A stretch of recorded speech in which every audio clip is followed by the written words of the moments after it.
नमो तस्सा भगवतो अरहतो सम्मा सम्बुद्धस्सा। नमस्कार आप सभी को धम्म ज्ञान चैनल पर आपका सहर्ष स्वागत है। नमो बुद्धाय। आज हम तृतीया वर्ग में आए मारधीतु सूक्त के बारे में जानकारी देंगे। तो शुरू करते हैं। मारधीतु सूक्त, मार कन्याओं की पराजय। जब पापी मार ने तथागत के सामने निराशा भरी गाथाएं कह दी, तब वह वहां से हटकर तथागत के निकट ही भूमि पर पद्मासन लगाकर बैठ गया। वह मौन था, लज्जित था, उदास होकर बैठा था और लकड़ी से भूमि को कुरेद रहा था। तब तृष्णा यानी तन्हा, अरति और रागा ये मार की पुत्रियां मार के पास आई। पास जाकर उन्होंने मार से गाथा में कहा, हे पिता, आप इतने दुखी क्यों हो?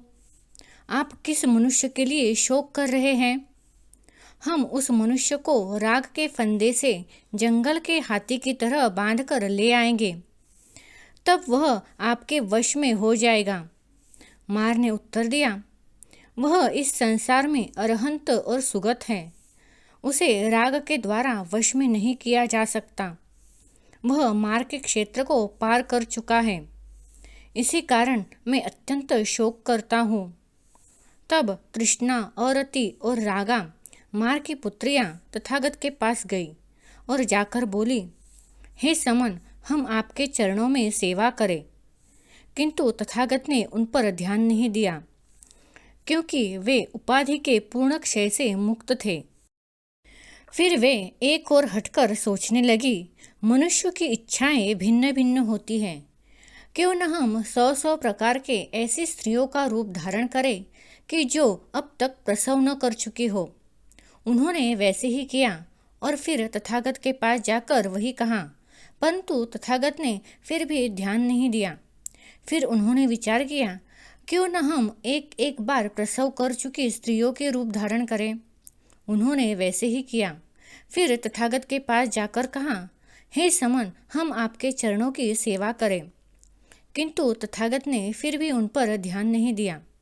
फिर उन्होंने 2 बार प्रसव कर चुकी स्त्रियों के रूप धारण किए, फिर मध्यम आयु की स्त्रियों के रूप धारण किए, फिर वृद्ध स्त्रियों के रूप धारण किए।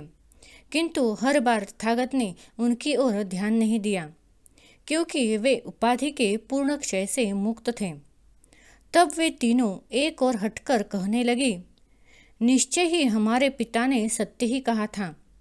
वह इस संसार में अरहंत और सुगत है। उसे राग के द्वारा वश में नहीं किया जा सकता। वह मार के क्षेत्र को पार कर चुके हैं। इसी कारण मैं अत्यंत शोक करता हूँ।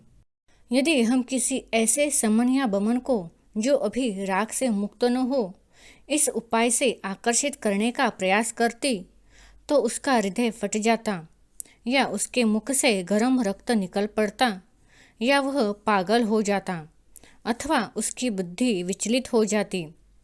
जैसे हरी भरी सरकंडे की डंडी काट देने पर सूख जाती है, मुरझा जाती है, वैसे ही उसका भी हाल होता।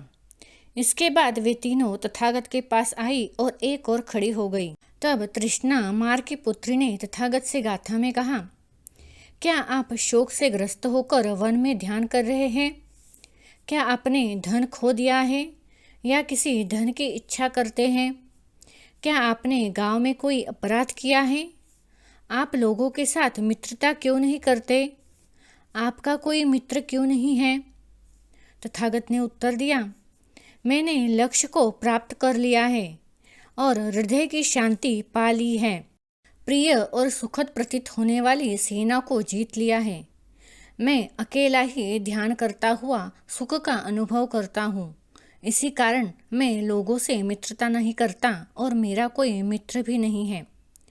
तब अरति, मार की पुत्री, ने गाथा में कहा, यह भिक्खु किस प्रकार निवास करता है?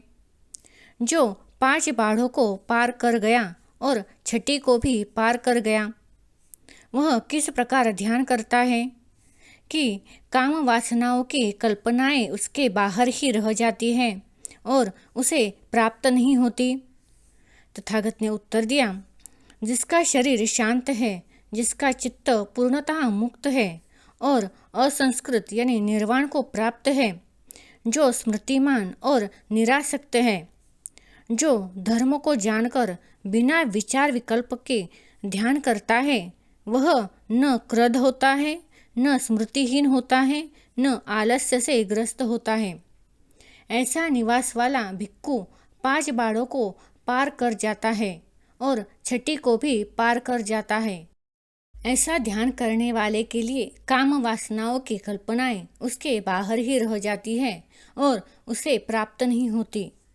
तब रागा मार की पुत्री ने तथागत के सामने गाथा कही, यदि आप तृष्णा को काट देंगे तो बहुत से श्रद्धालु लोग आपके साथ चलेंगे और पार हो जाएंगे।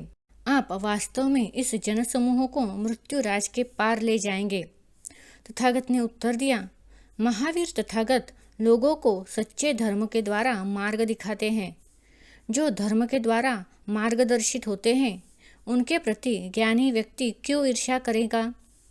इसके बाद तृष्णा, अरति और रागा ये मार की पुत्रियां फिर मार के पास गई। मार ने उन्हें दूर से ही आते देखा और उसने गाथा में कहा, तुम मूर्ख हो, कमल के डंठलों से पर्वत को मथना चाहती हो, तुम नाखून से पर्वत खोदना चाहती हो और लोहे को दांत से चबाना चाहती हो, तुम सिर से पत्थर को तोड़ना चाहती हो और गहरे पाताल में डूबना चाहती हो। तुमने गौतम को वृक्ष स्तंभ की तरह छाती से टकराकर उन्हें निराश करना चाहा है। फिर कहा गया, तृष्णा, अरति और रागा चमकते हुए वहां से आई थी, परंतु गुरु बुद्ध ने उन्हें दूर भगा दिया, जैसे हवा रुई के गुच्छे को उड़ा देती है। तृतीया वर्ग समाप्त होता है। तो आज के लिए बस इतना ही। अगले वीडियो में हम आर्विका सुत्त, सोमा सुत्त, किसा गौतमी सुत्त, विजया सुत्त, उत्पलवन्न सुत्त, चाला सुत्त, उपचाला सुत्त, शिशुपचाला सुत्त, सेला सुत्त और वजीरा सुत्त के बारे में जानकारी देंगे। अगर आपको यह वीडियो अच्छा लगा तो धम्म ज्ञान चैनल को सब्सक्राइब, लाइक, शेयर और कमेंट करना मत भूलिए। साथ ही बेल के आइकन पर क्लिक करें ताकि अगला वीडियो सबसे पहले आपके पास पहुंच जाएगा। धन्यवाद। Keep supporting.